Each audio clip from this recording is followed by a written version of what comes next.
Welcome to Scanners Offline, a Drop Fleet podcast by Matt, Will, and JJ.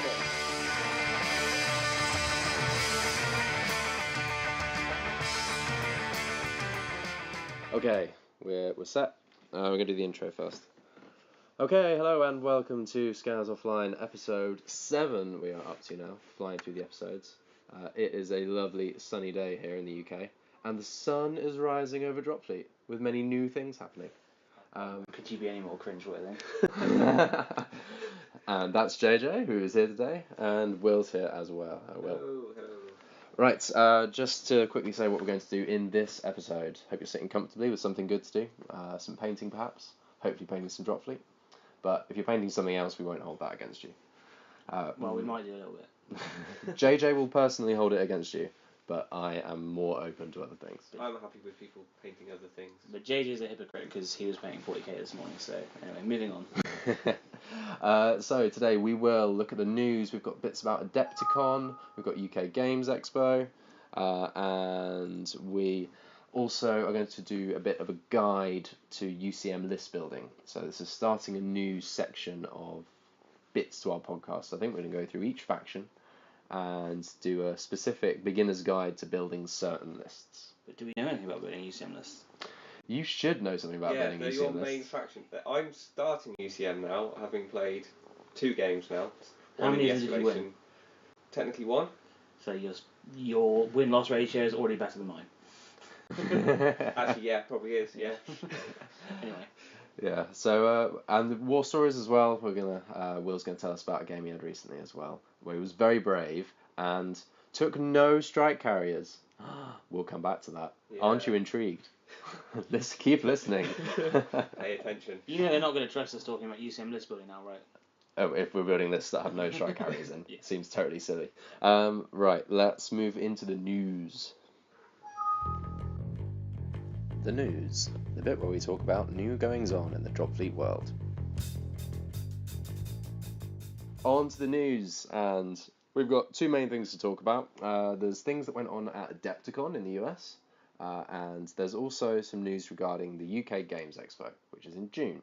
So I think we'll start with Adepticon, because that's been all over Facebook.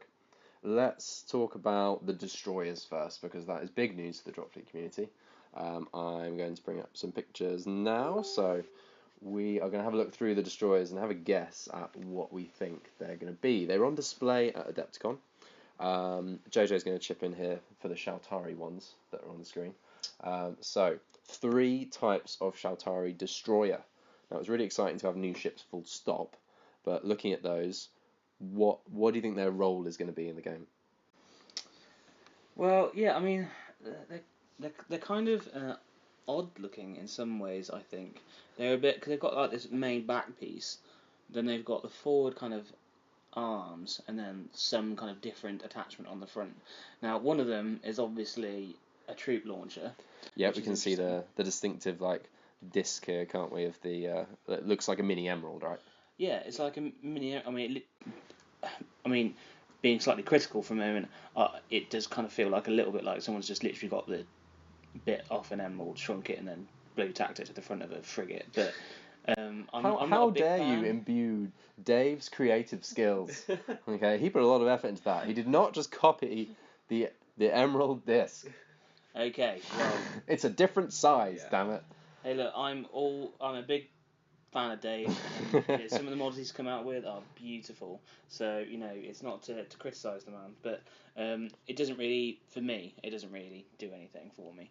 But the other 2, I mean, looks like you've got I don't know what that is. Yeah, what is this one? I mean, it What looks is that one? kind of like the particle lance, maybe.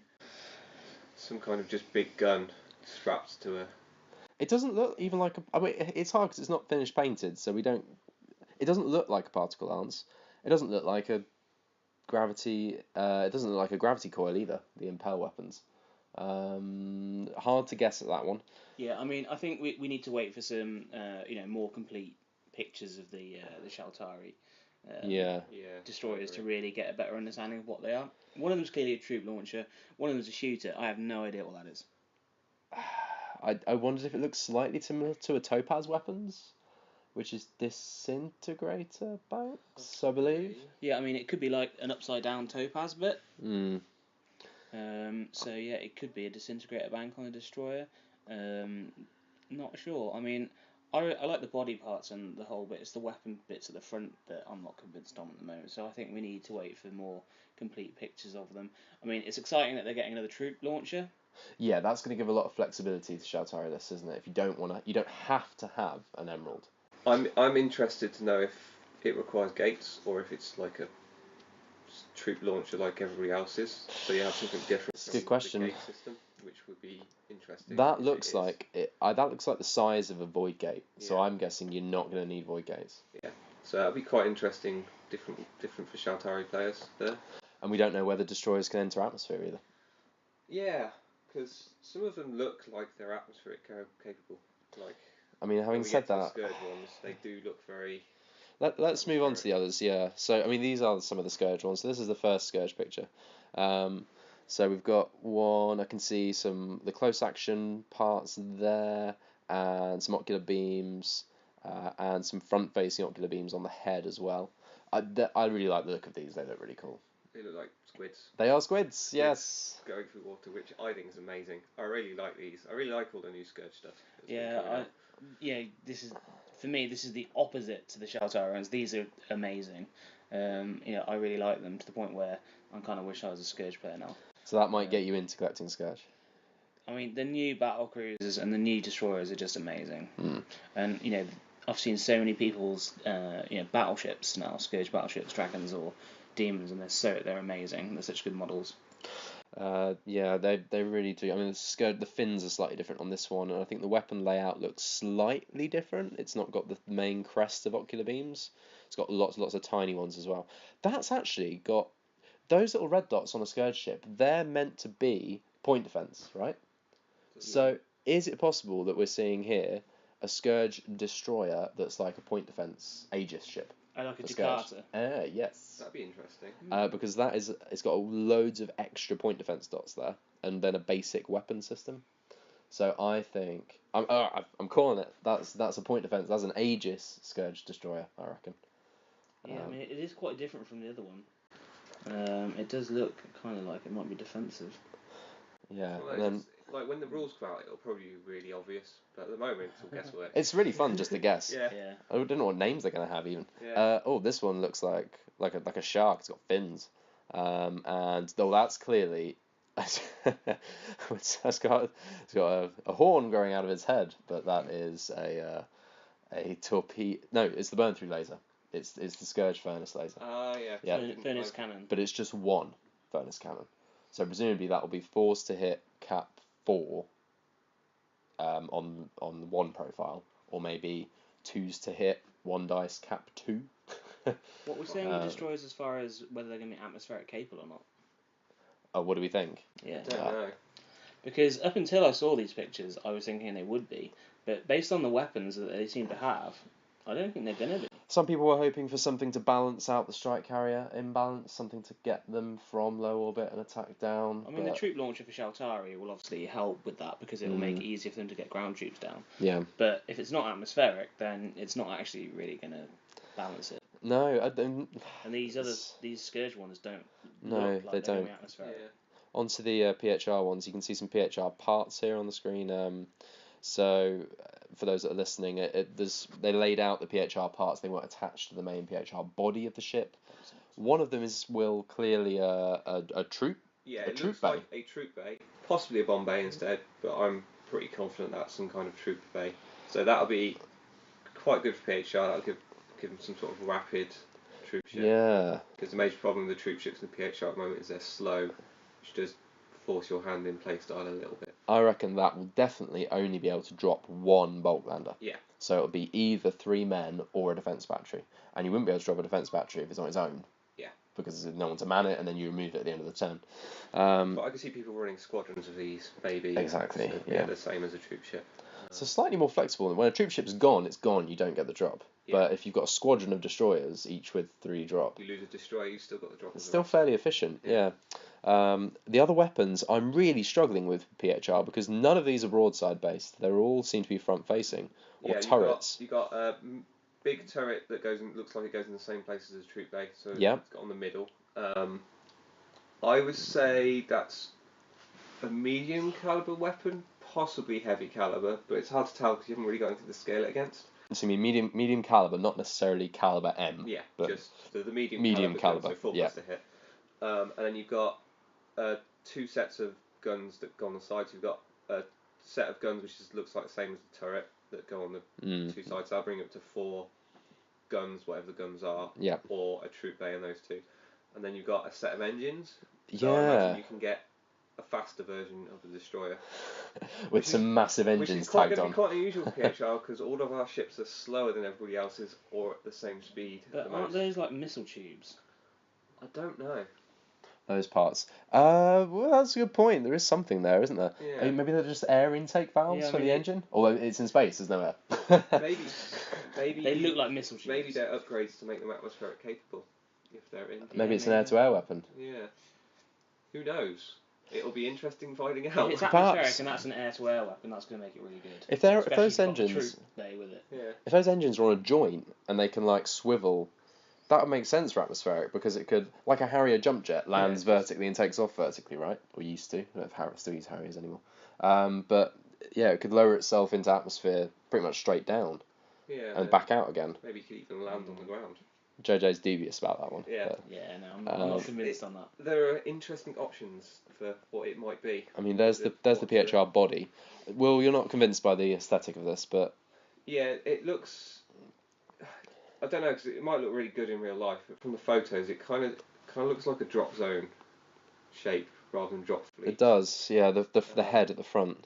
Yeah, which is one of the things that makes me think it might be atmospheric capable as well. Yeah, because it looks like the drop zone aircraft rather than a drop fleet spaceship for PHR.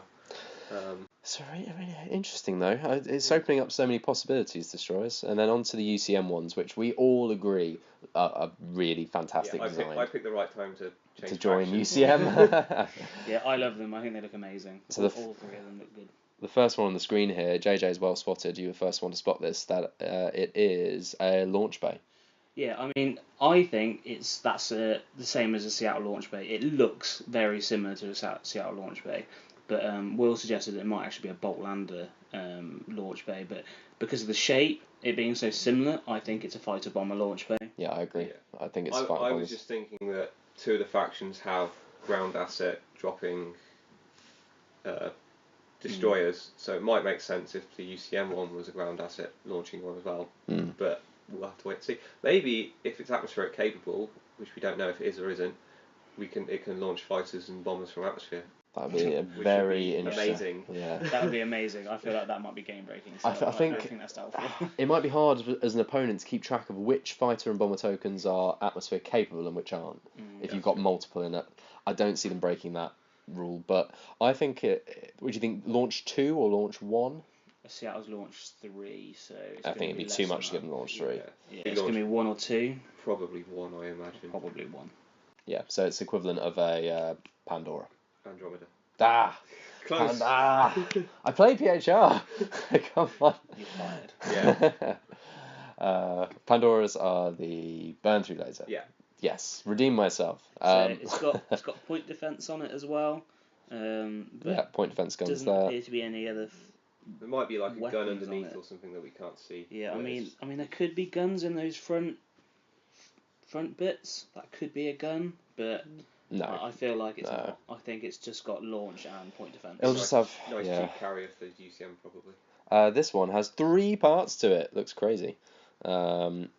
Which means it has an extra engine bank actually, interestingly. And it's got some kind of mysterious weapon in the middle. There's a little hub. We're really not sure what that's going to be. There's a lot of theories flying about. Personally, and I don't know why I think this, I think it might be some sort of Tesla weapon. Because you've got multiple prongs and it's got like it's like dome shaped, so it'd be cool if it was like I don't know if it'd be close action or possibly a particle weapon. Mauler close action weapon. Yeah. I mean, it could be like, I don't know if anyone ever watched Babylon 5, but there was a ship in that had 3 prongs and the energy kind of fed from the 3 prongs into the central weapon and then fired, and it was like a really powerful gun, like energy weapon. So it could be like that. If it was Shaltari, I wouldn't put that technology past them. But, but it's UCM. I could doubt be some it. kind of experimental weapon though. It might have a rare rule, and you never know. I don't know. I'm intrigued by it, and also because obviously the third fin, it's obviously got another load of point defense as well. Actually, thinking about it as well, with this having 3 fins and the rest having 2, that's probably going to be a clue as to how many you get in a pack then. So I imagine. Yeah. Because they'll all use the same components. So that means you'll get probably 3 in a pack. So you'll be able to build 2 of these or 3 of the other ones. Just because you tend to think of frigates as being groups of 4, light cruisers as being groups of 2, cruisers as being 1s, it makes sense for destroyers to be 3s. Yeah. Triplets of destroyers. Maybe group size 3 to 4. Well, also because in all the photos they're groups of 3 as well, pretty much, other than the PHR one. So, like the Shaltari one, there's 3. I mean, there's 3 UCM ones. Yeah. So it's like he's been given 1 pack to build. Yeah. It's got to be. The last UCM destroyer, just to do that, very clearly a torpedo carrier. Yeah. So that is. We might have to think about our experimental errata that we've done for Scanners Offline, because we increased the effectiveness of torpedoes, which works really well because there were only limited number of torpedoes in the game. If you start bringing squads of 3 of If them. you can put like 10 torpedoes down if you're feeling really spammy, you're definitely going to need to change the rules back again. These might be like a weaker torpedo or something. It's one of those. That's things true. It looks big. It's smaller than. It's hard to scale it without having a ship immediately next to it to kind of see. But to me, I think that torpedo is going to be smaller than the normal one. So if you take a New York, it's going to be that small. If it's a half-size torpedo, then I would be happy leaving our rules the same, with 3s to hit and particle. I'd be fine with that. And remember, destroyers are going to probably have to get up quite close, and if they're torpedo ones, they're going to fire it, but it's not going to take effect till the following turn. They're going to be vulnerable. Just as an additional point, on the side of that torpedo is 2 missile bays. Yes, there are. Which are the same as the Type A missile bays. Oh, so its backup weapon could be close action. So they're literally exactly the same as the Type A missiles. So they're probably close action missiles. Nice. So torpedo close action. I mean, personally, me, obviously, I have no idea what the middle one is. We don't know what that's going to be, so I'm intrigued on that. But I like all 3 of them. I think I can't wait to have extra launch on a destroyer and extra torpedo on a destroyer. I think I'm really excited about them. I think they're going to be really good additions to the game. I'm going to have to get on a train down to Salute specifically just to buy these. Moving on within news. So I'm just bringing up. Get rid of those chats. So we've got from Adepticon as well as the destroyers. There was a drop fleet tournament. I've got the winning list here. I've not seen any of the other lists. It may be that full results are posted up in time, but the winner was, I believe, Patrick Wenner, and he took PHR. It wasn't a launch-heavy PHR list. When I saw that it was PHR that won, I assumed it might be a list that was really ran the launch high. That tends to be what PHR. The list that's won is a list that we've theorised seeing for a while. Not many people have actually taken it though. No, not always sort of put it so on the table yet. For those listening, actually, Will, do you want to run through it as the PHR guru? So to start off with, we've got a Vanguard group, which is a single Balafron with a vice director. So he's only got a level 3 admiral. Obviously, he's been squeezed on points a little bit. Yeah. The extra points for those echoes. Yeah. Then we've got a line battle group, which is 3 Medea and a Ganymede. I like the Ganymede, and we'll probably see why he's taken Ganymede in a minute. Then he's got another line battle group, which is an Orpheus and 3 Echo. Then you've got another one, which is another Orpheus and 3 Echo, so we're up to 3 troop ships, 2 of which are Orpheus, 1 of which is Ganymede. Then he's got a Pathfinder battle group, which is 6 Echo. And then he's got another Pathfinder battle group, which is 4 Europa. So that's 12 Echo and 3 troop ships being probably the core of that list. Yep. So the business of that list is to win the ground, and to the exclusion of pretty much everything else. Apart from the Bellerophon and the Europa, you don't have any real space fighters there. I mean, you can count the Echoes among space combat, I suppose. But they're quite good at space combat. They're not as points efficient at it No. as the Europa, but they're good. They sort of can dive into atmosphere and then do the whole Scourge thing of waiting for something to come past and just jumping up and getting it. It's nice having the combo of normal gun and Yeah. It makes them inefficient as Corvettes because the normal gun's hitting on 6s in atmosphere, makes a good. but it makes them good for multi-role stuff. Yeah, so the Echo, we call it Echo spam really, and if you're not a really experienced drop fleet player, I think you'd really struggle against this list because presumably the Echoes will go down and sweep away all of your opponent's strike carriers fairly fast. Yeah. And your opponent's troop ships, he probably sent the Europa and the Bellerophon after those. Once you've removed all of the opponent's drop capability, it doesn't matter really if you're outnumbered in the air, because in the old tournament pack, there weren't that many points for critical locations, and if you win the ground, then you win the game. Yeah. So I can see how with I stress the old tournament pack, because obviously we're sort of switching to our own one. On a local level, I hope others are trying it and doing the same, because we think we have made improvements. Yeah, I can see why that would win. The only weaknesses, like I say, would be holding critical locations, but then even then you've got 4 hull 13 cruiser bodies. Yeah. Which is still a significant amount of, and 3 up armor. That's enough to win. If you don't take any casualties, that's enough to take enough critical locations to have more than your opponent. Hasn't even compromised on having a fast activating group because you've got 4 Europa. Now, some people take groups of 3 for an SR3. That's the only thing that would get under the skin of the Europa there and act first. But Europas are solid, we know that. They're a real pain in the backfield. And yeah, I mean, launch is a weakness, I suppose, but you could use that Bellerophon defensively to launch fighters and probably get by. Probably what it's there for, I imagine. Defensive launch, Stick some defensive fighters on your troop ships. Probably quite good as well for defending against close action Scourge. The only thing I would say is no Calypsos for defence. I can imagine Shaltari players trying to snipe out the troop ships very early from distance. Yeah. But the Echoes are going to annihilate all the Void Gates. The Echoes will remove all the Void Gates. And the Echoes are very good against Shaltari once they put the shields up as well. Yeah. Because the amount of shots you're putting on, they're going to fail a lot of saves and get crippled. So it's a powerful list, no doubt. There are ways to play around it and beat it, I think. But so it's not ridiculous. It's not playing this. Yeah. With the UCM more Shaltari, it's going to be a nightmare. So that was the Adepticon winning list. Moving on, Will has some news about UK Games Expo. Yes, there will be a drop fleet and a drop zone tournament at the UK Games Expo this year. I'm helping run it along with Michael Botterill and Charles Walton. Hopefully I've got your surnames correctly. Yeah, it's going to be drop fleet on the Saturday and drop zone on the Sunday. Drop fleet will be 1250 points, standard tournament pack. I am debating which changes to bring in from your Midlands Maelstrom. Obviously by the time I've got the tournament pack ready, because I want to get it out fairly early, we won't have done the Midlands Maelstrom, so I won't be able to see which changes. It's a shame in a way, yeah. Which ones maybe you want to change again. So I think it's might change critical location points because I quite like that change. And probably leave out all the rules changes. Because you want to... Yeah, I want to make it quite friendly as well, because last year when we had the Games Expo, a lot of people came and had basically never played before. Yeah. So I want to keep it as close to the core rules as possible, just with the FAQs that, Hawk did, but now TT have done. Yeah.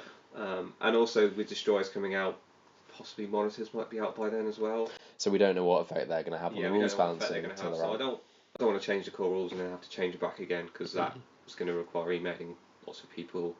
I'm not sure if I can get the email addresses off the Games Expo, so I'm going to leave it like that. And the other thing is, if you come to both Drop Fleet and Drop Zone, there's going to be a Grand Champion prize for whoever does the best in both tournaments, so it should be quite interesting.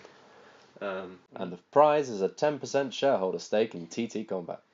No, but TT are sponsoring the event, so they're providing all the scenery for Drop Zone and Drop Fleet, and they are providing all the prizes as well. So that's really good. It's good to see them getting behind the tournaments now. Now they've managed to get their production up and running and completed the purchase and moved everything around. So as well as saying that the event's there to buy tickets for on the UKG website. Yeah. You can also join there's a Facebook group where we'll be able to get information quite quickly about it too. Yeah, there's a Facebook event for Drop fleet. I don't know if there's one at Drop Zone yet. I'm not behind all the Drop Zone stuff, so I'm gonna ask someone to put it up for me. Sure. But yeah, it's been, because it's all been quite last minute. It's been like the last 2 weeks we've organised this, so it's, you know. All right, let's move on and up into War Stories. War Stories, the bit where we talk about battles that we've had.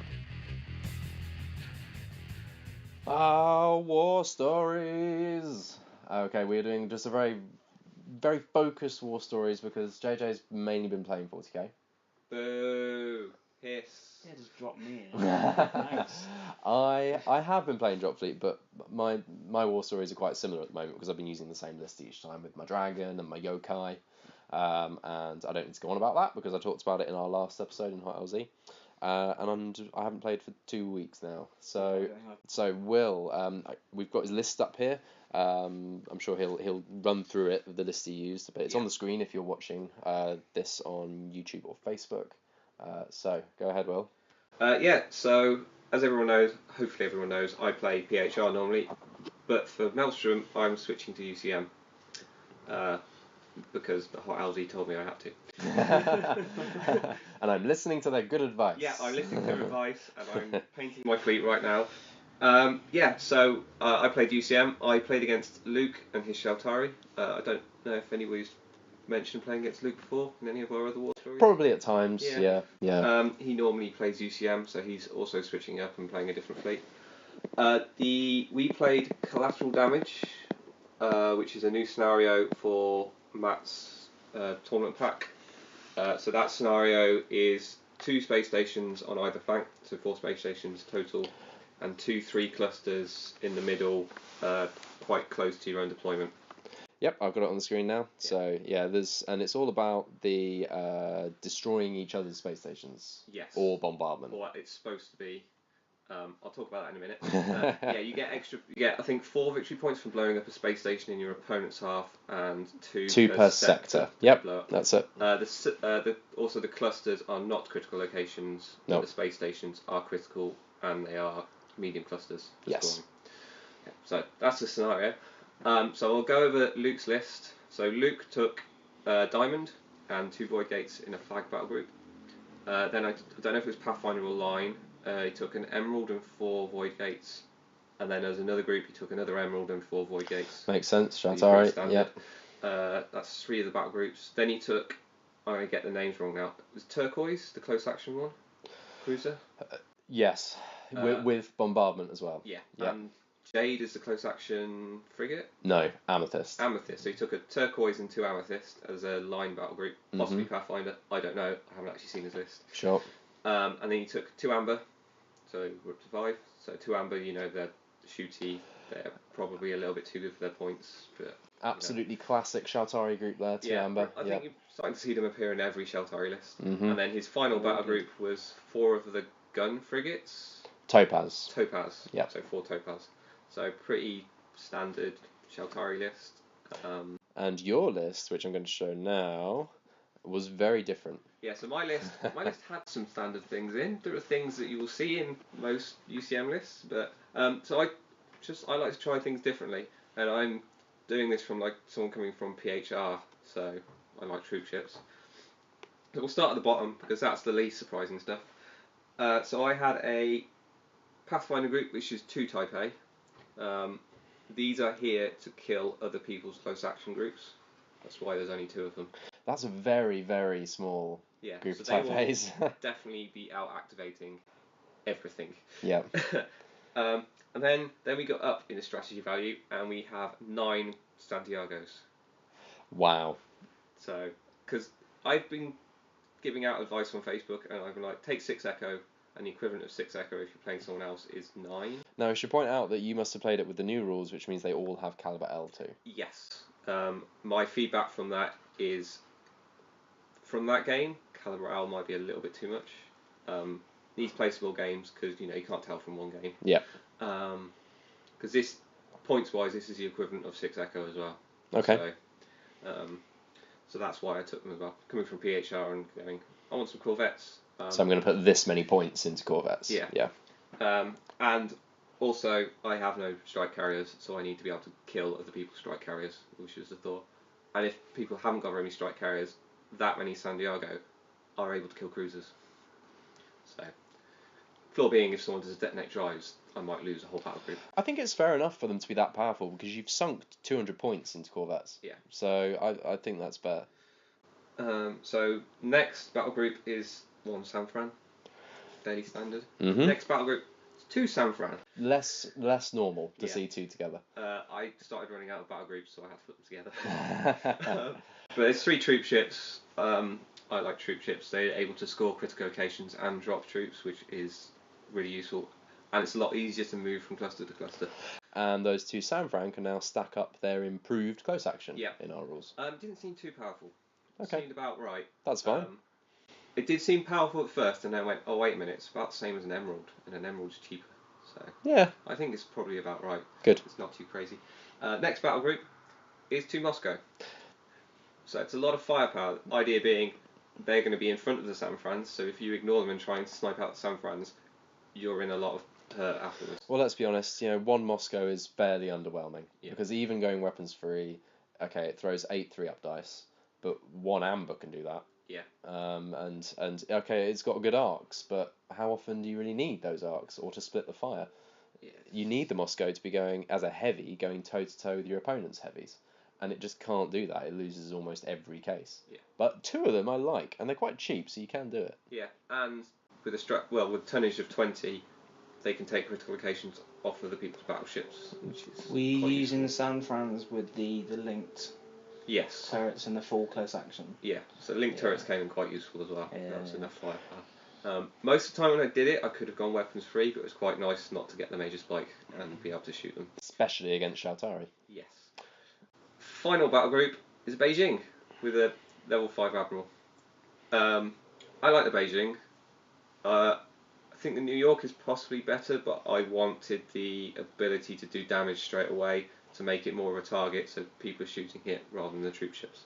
So most of this list is about keeping those three troop ships alive. By having lots of targets that are on major spikes. And very, very scary.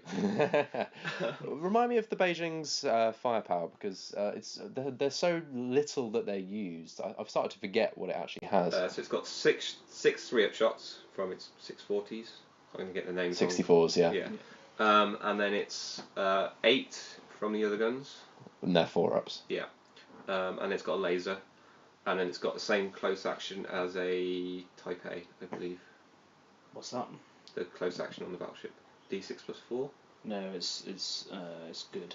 It's 3s to hit, isn't it? Off a battleship, surely. Well, then I was playing it wrong. Let's have a It quick should have look been up a lot while we're better talking than about it it. was. Yeah, it's 3s. D6+4 needing 3s. That's good. That is good. I was playing it wrong. And the improved scan range too? Yeah. That didn't really come up too much. Okay. Because we'll get into it in the game, but it mostly fought for a close action ship. Alright. Topaz. So how did the game go? It was interesting. To start off with, I brought a troop ship on, aiming in the same direction. He brought a diamond on. I brought a troop ship on, going the same direction as the diamond, but both in the middle, so I could drop troops. Idea being to pull his diamond to one side, which worked. Good. But it did do quite a lot of damage, unfortunately. That's a diamond. Yeah, so that came in, dropped some troops, dropped a weapon battery. I believe I also brought on the Beijing silent running and the 2 Type A silent running. Okay. And that was the first turn. He brought on the diamond, his emeralds, and that was pretty much it. Both went for the middle. He set himself up to drop in the stations early on. That was it. Second turn, because this was double strike as well, I should mention, which is 3 battle groups followed by 3 battle groups. Yeah, nothing particularly crazy about this approach. It's just a little bit different. Yeah, it's just a little bit easier version of battle line, I should think. Yeah. My troop ship went silent running to drop its spike, and the other 2 came on and finished off dropping all of the troops in the middle cluster, so it was basically pointless for him to send anything over to try and capture it. Mm-hmm. Beijing carried on. Basically, everything else came on silent running. So I sent the Moscow over the same side that the diamond was going to, which was my right flank, silent running.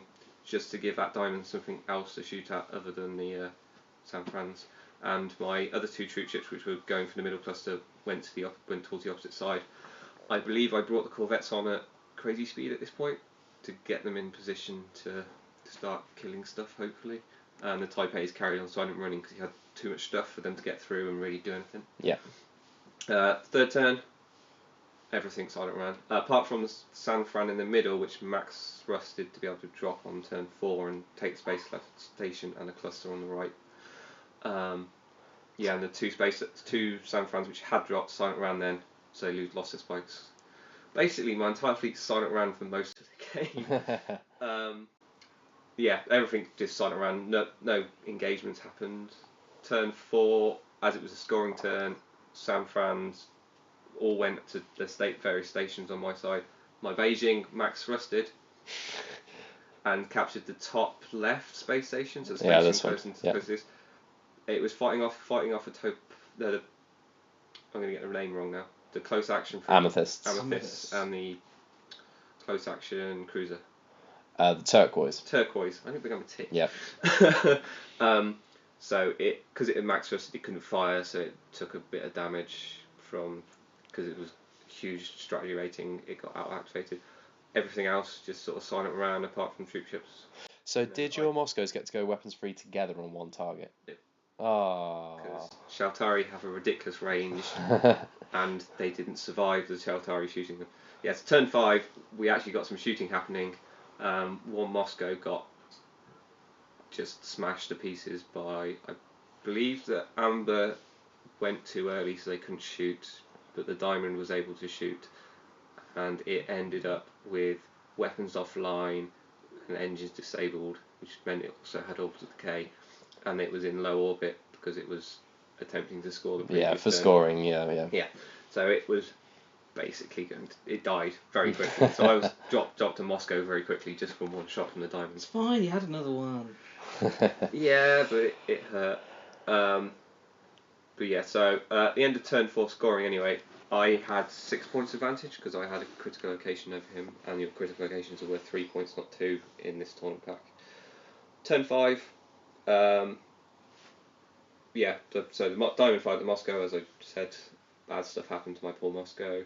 I fired back, not much happened. The corvettes had engaged the shooty frigates in turn 4 as well, which I forgot about.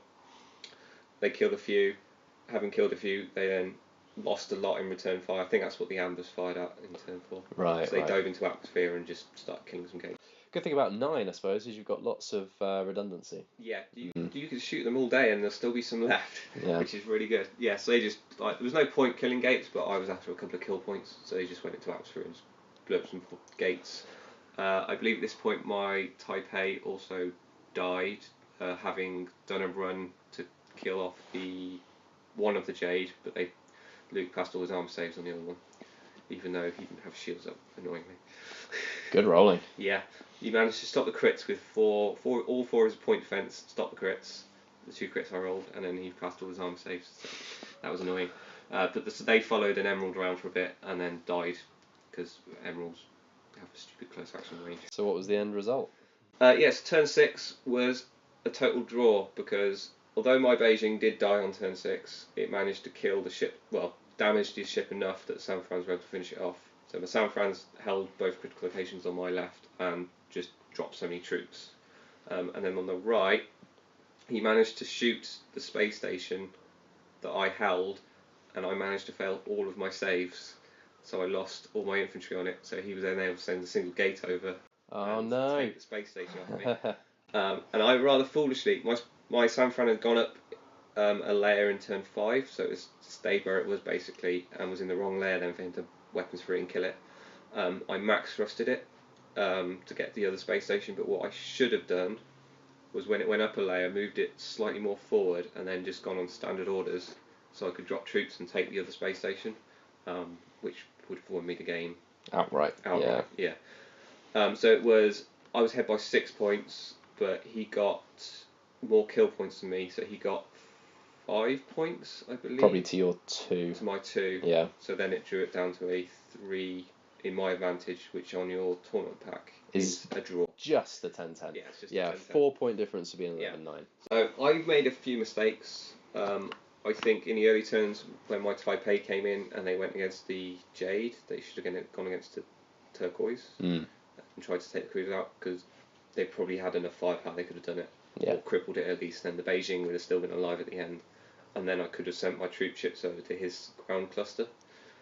But apart from that, I'm pretty happy for a first run out and learning a list. I think a 10-all draw, which was slightly in my advantage. Quite good. With a very unusual list. Yeah, to get a draw against Shaltari with a list with no strike carriers. That is impressive. Well, it was because I've done it before with PHR. I want to see if I could do it with UCM. And sort of worked, yeah. So I'm going to stick with it and see how far I can take it, I think. It's good to see a Beijing getting some use. Yes, bring a Beijing to a tournament. Yeah, that's fantastic. Nice to see the use of a different battleship. Right, let's go to Fleet Academy, and staying with UCM, we're doing some list building. Fleet Academy, the bit where we talk about ship tactics and ship rules. Okay, Fleet Academy, we are going to sort of do a Scans Offline guide. If you're roughly a beginnerish player, you probably dabbled with some of the ships. The list building can be a little bit confusing sometimes, and eventually you turn your attention to thinking, I need to move on to building competitive lists now. So you maybe played a few games, you've seen that some things work, some things don't, and we're going to do some guides and sort of talk about what we're thinking about when we're putting certain ships in certain groups, and the necessities for winning the game if we're taking it to a, not ridiculously competitive level, but playing respectably competitively. So you have a chance to beat Shaltari. Yes, exactly. Now, UCM is our theme. There are multiple types of UCM lists you can do. A balanced list, of course, could have a little bit of everything, but there are 3 themes that we really identified, and that is to do a list based around launch, a list based around mass drivers, and a list based around burn through lasers. Now, just with the show and the time length, I think we're going to focus on building one list. I've got DF list up here if you're watching with us.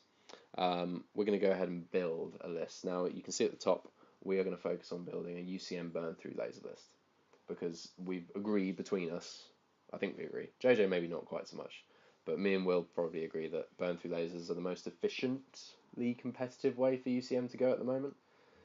It depends, because you can lose the game because you have bad dice rolls. So, which is why I don't like them. Yeah, if you want to make sure that you have a chance of winning every game, no matter how bad your dice or good your dice are, you might be better off with mass drivers. But then you're at a disadvantage because you don't quite have the damage output. So it's kind of a personal choice.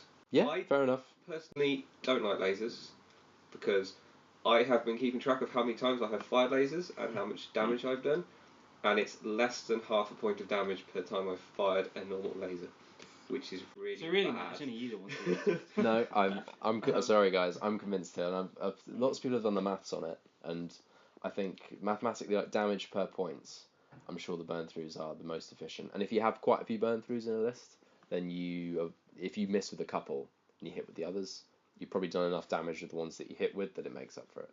Yeah. And it's fair enough. But as someone who only ever plays against UCM, I would much rather play against a launch list or a mass driver list, because they're more predictable.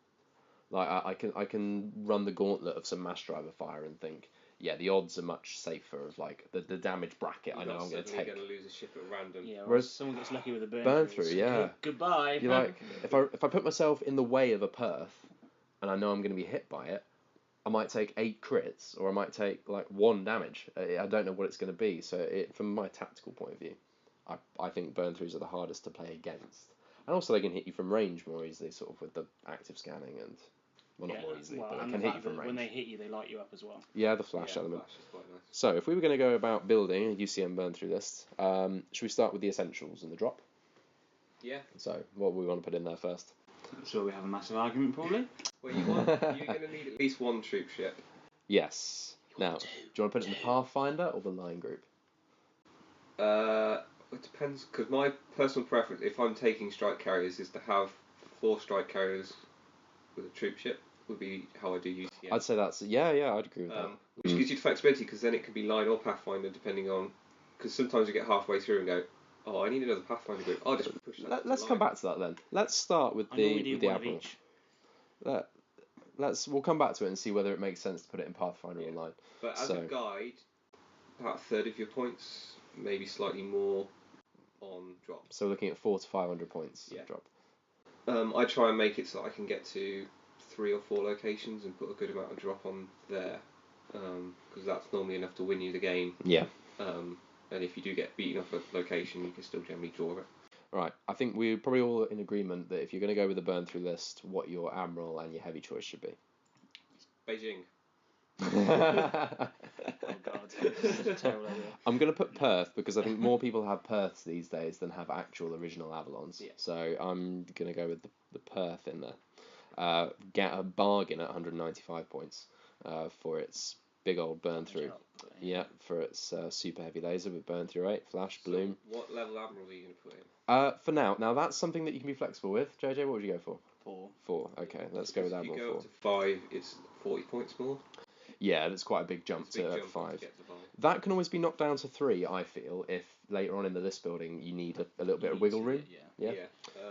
And it's not so important. If you're going burn through, I don't think a lot of the command cards help you. There's a few that double tap. There's a few that are really good, but the majority of the cards, so the chances of you actually getting the good cards for burn through lists are less. Yeah. So it's possibly less important for that good Admiral. Should we put an active scanner with the Perth now, or leave it for now and come back to it? Yeah. Let's stick one in there. So we can talk about it then. Choices of frigate for active scanning. This is really counterintuitive, this part. Yeah, because everyone will say, well, beginners will say a lemur. Yeah. But the Perth never needs to go weapons free, so you can pick active scan as a battle group order. So it could be actually any of the frigates, preferably one that can be taken in one. Which would be the Jakarta. Or a New Orleans. It depends whether you are now burn through lists often sacrifice launch, which means they don't really have any defense against launch. So it works quite well, and George, our player, does do this. He takes Jakartas as his scanners. So I can get on board with that. Well, what you helps. can do as well is take a Jakarta and a New Orleans, and then you can put something up to a major spike with a single activation. Because they're separate groups. Yeah, you can do it. Yeah, it's different groups within a battle group can each active scan. The battle group can only do one order. Yeah, so it picks active scanning. The New Orleans does active scan. Two different groups active scan. So they both go up to major spikes. Yeah, it would just mean that the Avalon then can't do anything other than active scan. Yeah, but that's the same problem you have if you're not taking it. It takes away the ability of the Perth to course correct to get a shot. But if you're a long way away and you're active scanning stuff, you're probably not going to need to turn sharply. You need to course correct to get a shot, you don't need to active scan anymore. Yeah, I think if we go for one Jakarta for now, and then once we've got the other troop launch in, we can then come back and think if we've got room or we need more launch, we can then drop in New Orleans in as well. Yeah, alright, Perth Jakarta it is. Right, let's go with the other staples of the burn through list. So I would probably go to New Kairos next. Yeah.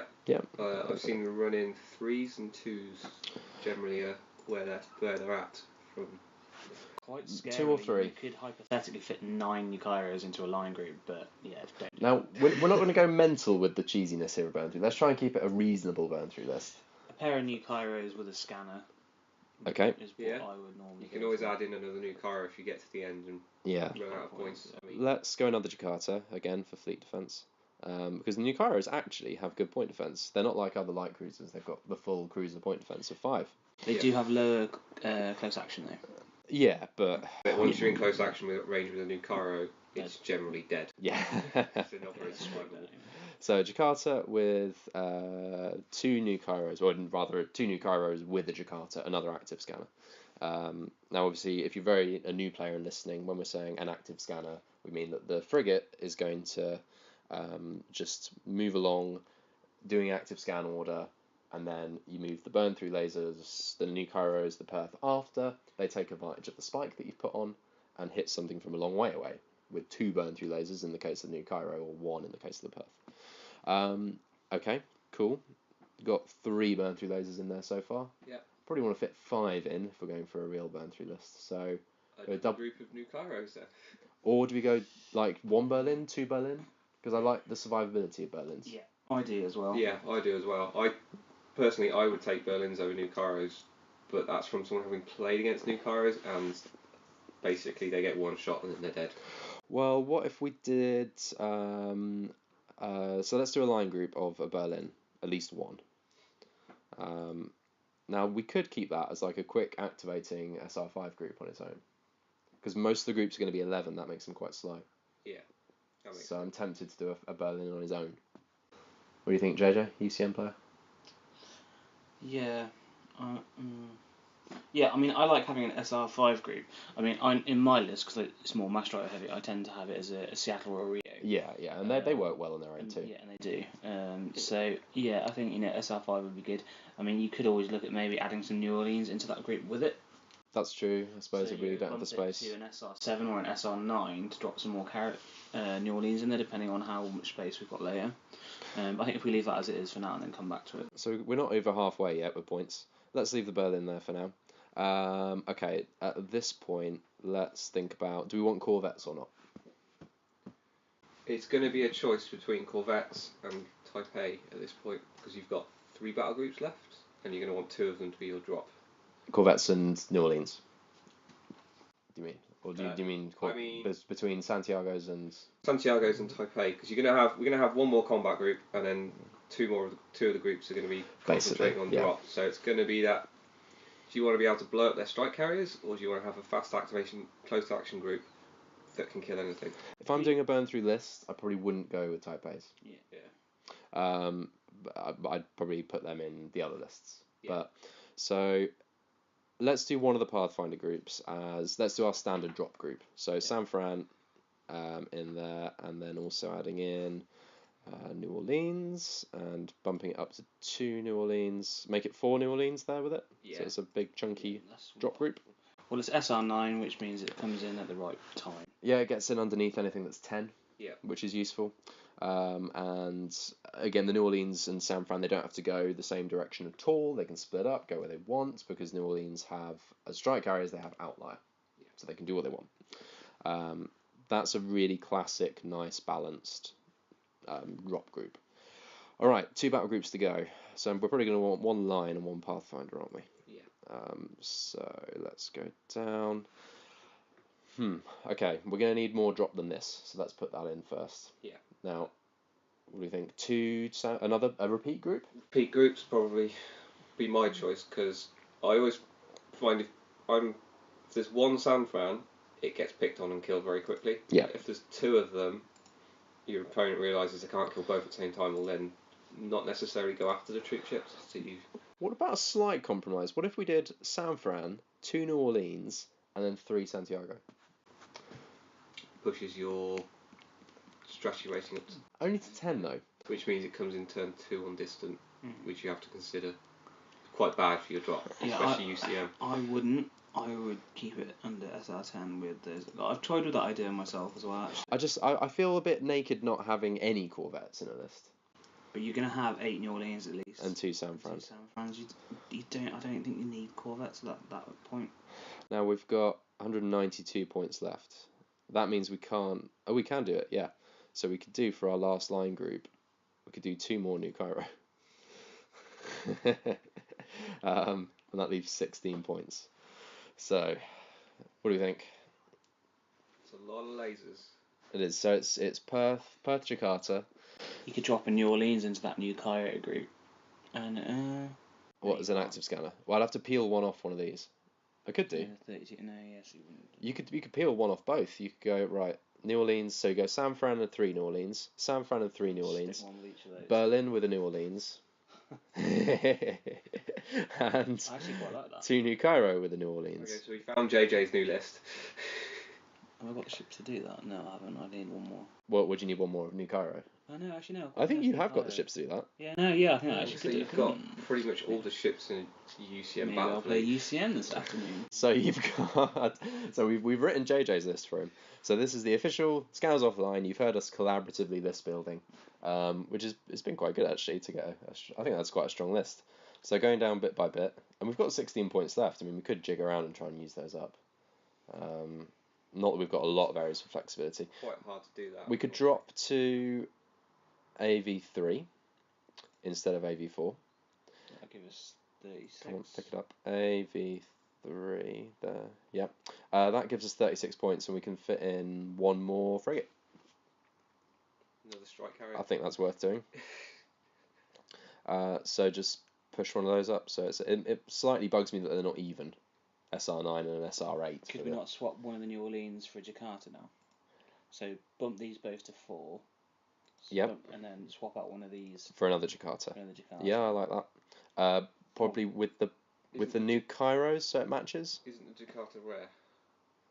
No. Isn't it? It's not rare. Oh, that's weird. No, you can have to take 3 of them in a list. That looks even better. Okay. So I like that. Oh wait, we're over. Why are we over? How have we got 28? Oh, have I not taken out a New Orleans somewhere? Oh, I think I added. Yeah, we're up to 9 New Orleans, so we have to remove that one. There we go. Okay, so that list now, just to summarise for people who are listening and can't see what we're doing on the video. So we've got Perth Jakarta, SR11. 2 new Kairos and a Jakarta, SR11. 2 new Kairos and a Jakarta, SR11. 1 Berlin on his own as an SR5 fast activating group. Yeah, he's like a sniper. It's quite useful as well because the Berlin likes to go weapons free sometimes. Yeah. So you should be able to out-activate whatever it's pointing at and get your. So that means the Berlin's the only burn-through group that doesn't have its own little active scanner with it. And what's nice about the Jakartas is that they double up. They can be active scanners and they're there for your defense against launch lists. Because this list has no launch. Well, and close action, so and close action, going yeah. to help with. And yeah, so I mean, you could run them in close groups together, and then their Jakarta shield can overlap, and you can get double bonuses out of it. That would be the most efficient way to do it, wouldn't it? And then a San Fran with 4 New Orleans SR9, and a San Fran with 4 New Orleans SR9. I really like that. I think that's a strong UCM burn through list. Yeah. Without being over the top on strike carriers. It lacks corvettes, admittedly. So yeah, I always at this point would look at the weaknesses of the list and either fix them or make sure I know about them so that I can play around them and hopefully people can take advantage. So this one, its primary weaknesses, it doesn't really have anything to take care of atmosphere targets. The burn through is not very good at shooting into atmosphere, and it's got no corvettes. Yeah, no corvettes is definitely the weakness. Yeah. So you'd have to, I mean, even taking them out if you catch them in the orbit. Unfortunately, this list, its weakness is that it doesn't have a variety of guns. So we've got the mass drivers on the San Frans, the Berlin and the Perth that can shoot into atmosphere. And with links, I mean, they're not going to be great at it though, are they? No, they're not. They're not going to be quite PHR level of dice, but no. But if you're list building as a newer player, and I mean, just committing to building 4 new Kairos, I suppose, is quite a lot. I mean, you could very well just take one of those new Cairo groups out, move one of the Pathfinder drop bits to line, and then you can drop in a Corvette group there. How many points is the line? Okay, let's do that before we. I want to try. So you like that version? Yeah. I like this version as it is, but you can move the Jakarta in with the Berlin, take out new Kairos, and swap this for a Corvette. I was thinking, take out both new Kairos, add in an extra Berlin, and then take 3 Corvettes. Probably want more than 3. Yeah. 3 can number. Possibly take out a strike carrier. 3 is a bit useless against the Medea. Let's leave it as it is then for now, but say that if you wanted Corvettes and you didn't have enough new Kairos as a model, you could remove 2 of the new Kairos and fill in the gaps with some Corvettes instead. Yeah, I mean, with this list we were going for beginner to intermediate. We weren't going for ultra competitive. No, If you took that against that list that won Adepticon with 16, you'd struggle because you had no Corvettes of your own to fight the Echoes. And the primary core of your fleet is light cruisers, which unfortunately the Echo is very good against. 4 up armour and only 8 hull. You have to do 4 damage and you're crippled. So this list is going to be very strong against fleets that take a few big ships because it can hit them from far, it can hit them with lots of burn through lasers. It's set up to take on big beasties, battleships and so on, which is good, but you're going to have weaknesses to cover. I think it'd be good against Shaltari. Yeah. It'll be terrible against double battlist though, just so everyone's aware, because of full cloak. Oh, so it will just stealth up to you. Yeah. Your active scanning will do nothing to it. Having said that, you've got 3 goes at knocking it off, and then it's back up to Sig 8. If you were to commit to it, because I play against people with Scourge, and a lot of them are like, should I gamble on knocking it? No, I won't bother in case I don't get it. You mean while it's silent running? Yeah, knocking it off silent running. But doesn't the full clip mean that it can't have a spike? It can't have a spike, but it can still go up to Sig 8. Oh yeah, so from 0 to standard. Yeah. Okay, yeah. And even that might be enough, like with fast moving new Kairos. Yeah, because they are faster. To hit it first. Yeah. Yeah, alright. Good going, team. I like that list. I will send it to JJ so he can use it. If anyone, anyone listening likes the look of that list as well and uses it, let us know how it goes. The Scanners Offline unique list. We'll have to get George to give us some feedback on what he thinks of it, because he runs Burn Through Heavy. Yeah. We'll have to see what he thinks of it. So, next time we do a sort of faction-specific list building. Who should we do next? What faction? I mean, I've started with UCM because I know it's the most popular faction. I feel like Scourge should be next. Scourge next. Yeah, Alright, we'll go the logical order. Scourge, PHR, Shaltari. Sorry, Shaltari, last again, but you are the fewest players out there. Hopefully JJ will have some more games with Shaltari by then and actually know some stuff. I've got one this afternoon. Right, I think that's about all we have. So, it's goodbye from me, goodbye from JJ. Bye. Goodbye from Will. And listening next time for episode 8. Thanks for listening.